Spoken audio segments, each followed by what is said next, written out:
Just over the last couple years, we've seen sort of a new framework emerge, which we're calling True Cloud. So let's talk about a little bit about what that looks like and what that means.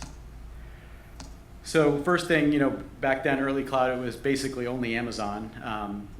Now we've got Google and Microsoft coming on the scene and create lots of interesting AI services and new media-specific services that you can get from those guys.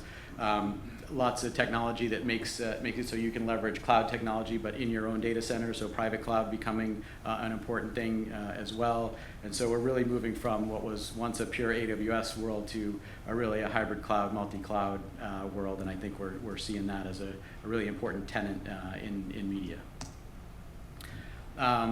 Went from what I'd say like custom, complex, tightly integrated workflows to much more loosely coupled, event-driven workflows to create more agility, so you can plug and play those new services a lot more easily. That's certainly a trend I think in the true cloud era.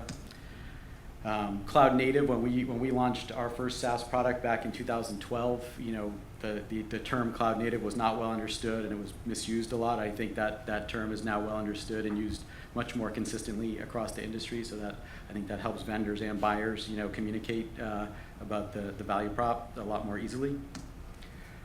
I think we've moved from custom solutions to off-the-shelf multi-tenant SaaS. So I think early days it was like, well, let's take the software that we're currently running on-prem and let's load it up in a VM and we'll call that cloud. And just a lot of challenges with that, not a lot of benefit.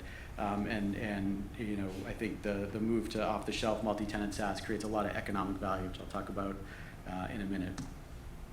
And then finally, the business models, I think early was not well understood.